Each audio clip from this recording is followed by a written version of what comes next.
Welcome to Spiritual Psychology. My name's Renee Lavallee McKenna, and I bring my 30-plus years as a recovering addict and ex-crazy person turned therapist and shamanic healer to bring you snackable teachings on spirituality, psychology, and all things personal growth.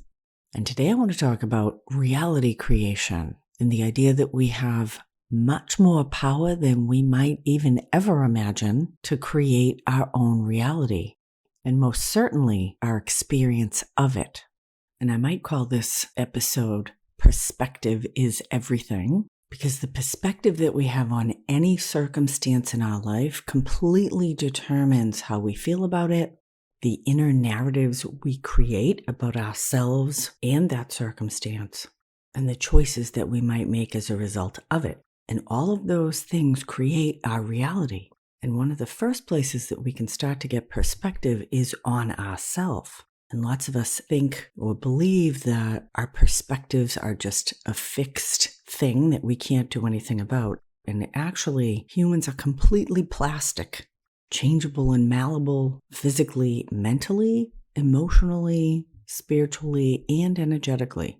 I know this from the vast range of my own inner experience, from being a drug addict and a petty criminal, from suffering deeply with anxiety and depression, hopelessness and despair, through the widest range of experience to inner peace, grounding, fulfillment, and feeling like my life has meaning and purpose. And my felt experience is very much like the weather still today. I can be happy, sad, I can feel strong or overwhelmed, and certainly still have bouts of hopelessness and despair, or optimism and enthusiasm. And all of that is the varying weather forecast of being a human. And although I certainly prefer the more pleasant perspectives and feelings, I no longer reject the more difficult or challenging ones. In fact, I've come to look at them as opportunities for growth and healing, and revealing places where I'm underdeveloped, or holding pockets of lower resonance, or places of unresolved emotional wounding. I no longer hold infinite bliss as the goal, and as best I can try not to reject whatever my experience is, because I do believe we are here to have an experience, and the more deeply lived, the more fulfilling that experience is. But that doesn't mean sitting helplessly in suffering. Living deeply and introspectively points us to this perhaps infinite potential that we have to create our own reality and recreate it by adjusting and readjusting our perspectives. And perspective is very much like attitude. I think our perspective is the lens that we see the world through. Like we're all wearing a unique prescription of glasses based on our birth circumstances, our life experiences, our racial, cultural, gender identity, and everything is filtered through kind of a complex inner filter of our narrative on ourselves, our beliefs about other people, and the world at large. And all of those things create a complex algorithm. And if you change any one of the factors, it changes your perspective. And we have tremendous power, always, to change and shift our perspective and our attitude, and thus to change and shift our experience of life. And the simplest example of this is the very old idea of observing a glass of water. And is the glass half empty, or is the glass half full? And there's tremendous wisdom and actually self-information in just practicing those two perspectives and noticing how they make us feel. You might even try this as an experiment to take a clear glass and fill it halfway with some kind of liquid and spend a moment looking at it as if it was half empty and notice how that makes you feel. And then take a few moments observing it as if it were half full and see how that feels. And this points to some of the really tremendous benefits of cultivating an attitude of gratitude or appreciation. And many find benefit in writing a daily gratitude list. And I have to admit myself, I've always had kind of a funny relationship with the idea of gratitude practice. It's always felt a little Pollyanna-ish to me, particularly because I grew up in a house where There was a lot of emotional dishonesty, and everybody always pretended to be nice, even if it was bullshit. So I've become pretty dedicated to the path of emotional honesty, but honesty with the intention of healing, recovery, and transformation. And deep honesty absolutely is a transformative process if it's shared with those hopeful intentions, because the truth really does set us free. But appreciation, I find, much more approachable and palatable than gratitude. And this is just an individual experience or perhaps even a perspective. And I can cultivate appreciation just like people cultivate gratitude. And one of my now favorite and completely transformational relationship tools is a practice of appreciating the people we love. And this is a very practical application of the glass half empty or half full dynamic. And so, do I focus on what I like or love about a person, or do I focus on what I dislike or what annoys me about a person? Do I spend time loving them for who they are or resenting them for what they are not? Can I appreciate what is, or do I reject the people, places, and circumstances in my life because I have a fantasy idea of how they should be, which is actually rejecting or resisting reality? And when we can appreciate reality, appreciate what is, we're actually cultivating a positive, constructive perspective. And I've been really fascinated by the work of Frederick Dodson. In fact, I took the name of this podcast from his work in reality creation. I'm particularly interested in his book called Levels of Energy, where he really takes a deep dive into all the different human perspectives from 0 to 1,000, from shame to enlightenment and everything in between. It's fascinating. In fact, I was so fascinated by him, I went to Florida and spent the weekend at one of his workshops recently. I like to say I'm a buyer, not a shopper, so when I find something I really like, I tend to go all in and as deep with it as I can. But I'm pretty picky. And when I can, my optimal preference is to get in person with the person so I can really experience their energy, not just their words and concepts and ideas. I can't wait until I start doing more in-person events. Hopefully I'll get to meet some of you guys in person. And that is absolutely in my plans.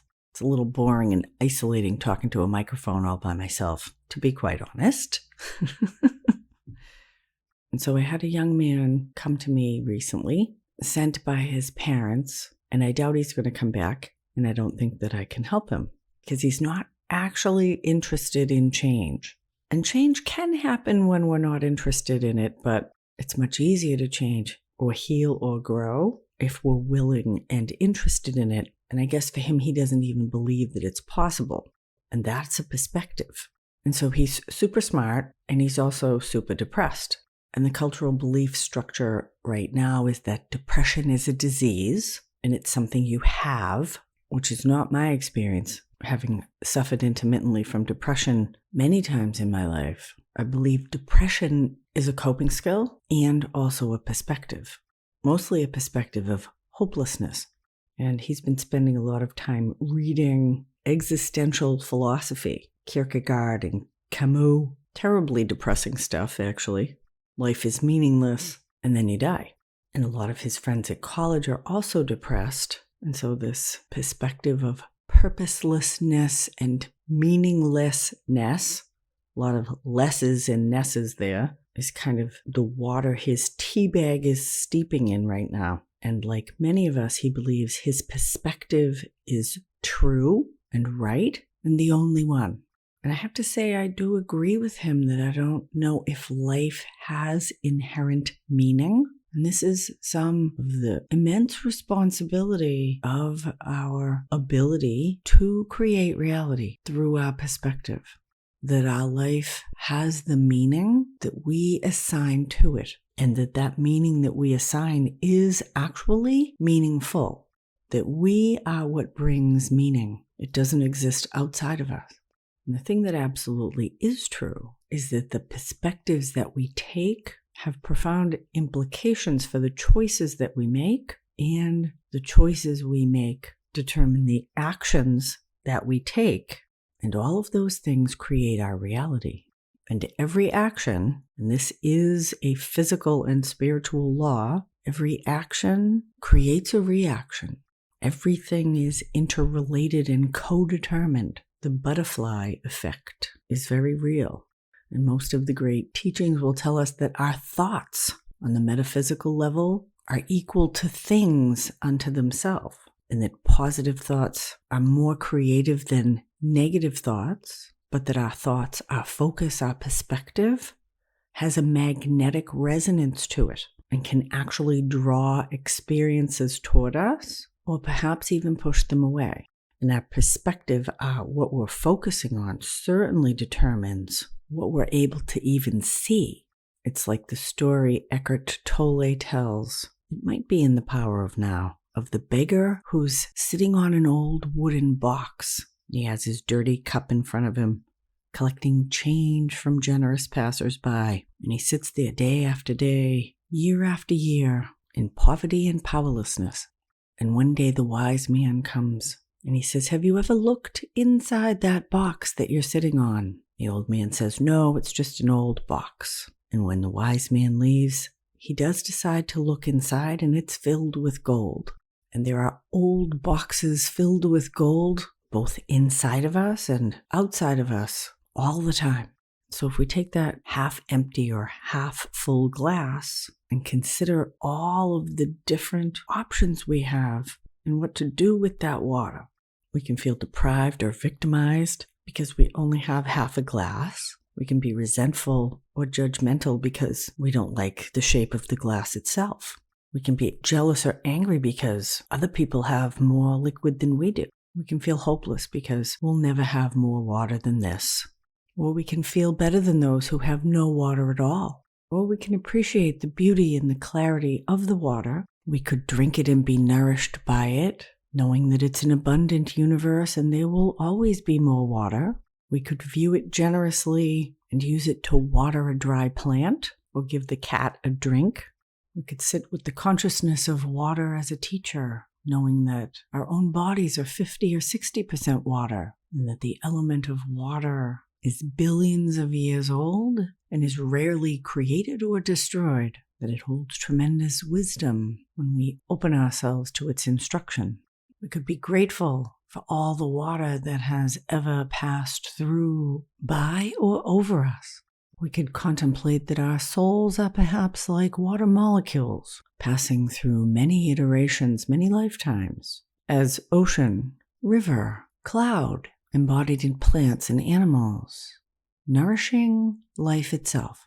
So I encourage you to cultivate a perspective on your perspective.